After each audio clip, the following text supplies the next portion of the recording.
Hello. Detective Ujjwalan, Dhyan Sreenivasan നായകനായ പുതിയ cinema കണ്ടു.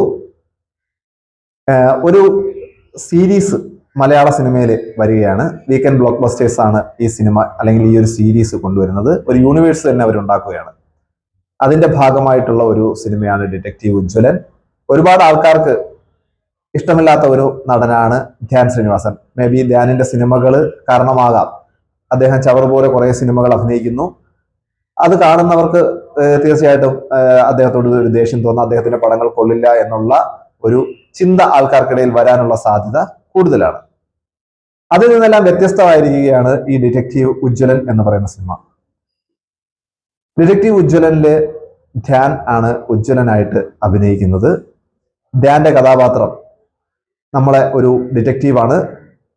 ഈ സിനിമയുടെ ഏറ്റവും വലിയൊരു പ്രത്യേകത എന്ന് പറയുന്നത് ഇതിൻ്റെ അകത്ത് പ്ലാച്ചിക്കാവ് എന്ന് പറയുന്ന ഒരു സ്ഥലം. പ്ലാച്ചി എന്ന് പറയുന്നത് നമ്മുടെ പേരാണ്. അപ്പൊ ആ പേര് ഒരു സിനിമയിൽ വരുന്നതിന്റെ ഒരു സന്തോഷമുണ്ട്.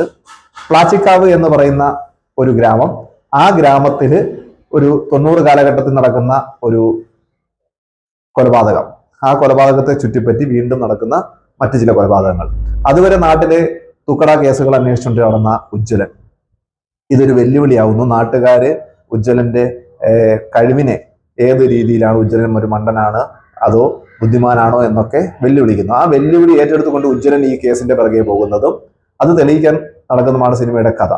നായികമാർക്ക് വലിയ പ്രാധാന്യമൊന്നുമില്ലാത്ത സിനിമയിൽ പ്രധാന റോളിൽ വരുന്നത് കോട്ടയം നസീർ നല്ലൊരു കഥാപാത്രത്തെ അവതരിപ്പിക്കുന്നുണ്ട്. ഇതിലെ മറ്റു പ്രധാന കഥാപാത്രങ്ങളായിട്ട് റോണി വരുന്നുണ്ട്, അതുപോലെ തന്നെ സിജു വരുന്നുണ്ട്. അപ്പൊ ഇവർക്കൊക്കെ ഈ സിനിമയിൽ പ്രധാനപ്പെട്ട റോള് വരുന്നതോടുകൂടി തന്നെ അവർ മെയിൻ സ്ട്രീമിലേക്ക് വരുന്ന ഒരു സിനിമ കൂടിയാണിത്. ഇതിന്റെ ബാക്ക്ഗ്രൗണ്ട് പാലക്കാട് ഏതോ ഗ്രാമത്തിലാണ് ഇത് ഷൂട്ട് ചെയ്തിരിക്കുന്നത്. ആ ഗ്രാമം കൃത്യമായിട്ട് ഇതിനകത്ത് കാണിക്കുന്നുണ്ട്. അത് നമുക്ക് കണ്ണിന് സിനിമാറ്റോഗ്രാഫി നല്ല രീതിയിൽ തന്നെ അവർ ചെയ്തു വെച്ചിട്ടുണ്ട്. ഗാനങ്ങളും സിനിമയുമായിട്ട് ബന്ധപ്പെട്ട് തന്നെ മുമ്പോട്ട് പോകുന്നുണ്ട്. പണ്ട് കാലത്തെ ജോർജ് കുട്ടി കെയർ ഓഫ് ജോർജ് കുട്ടി പോലുള്ള സിനിമകൾ കണ്ടിട്ട് നമുക്ക് രസിപ്പിച്ചതുപോലെ ഈ സിനിമയെ നമ്മളെ രസിപ്പിക്കുന്നുണ്ട്. സിനിമ തീർന്നതിന് ശേഷം ആരും തിയേറ്റർ വിട്ട് പോകരുത്. അതിനുശേഷം പിന്നീട് സിനിമ മുമ്പോട്ട് പോകുമ്പോഴത്തേക്ക് കുറച്ച് ഇത് ഒരു യൂണിവേഴ്സ് ആണ് എന്നത് കാണിക്കുന്ന കുറെ കാര്യങ്ങളും കൂടെ ഇതിൻ്റെ അകത്ത് കാണിച്ചു തരുന്നുണ്ട്. തീർച്ചയായിട്ടും തിയേറ്ററിൽ നിന്ന് കാണാൻ പറ്റുന്ന ഒരു എന്റർടൈനിങ് ആയിട്ടുള്ള സിനിമ തന്നെയാണ് ഡിറ്റക്റ്റീവ് ഉജ്ജ്വലൻ. ധ്യാനിന്റെ മുൻ സിനിമകൾ കമ്പയർ ചെയ്ത് ഒരിക്കലും ഈ സിനിമ കാണാതിരിക്കരുത്.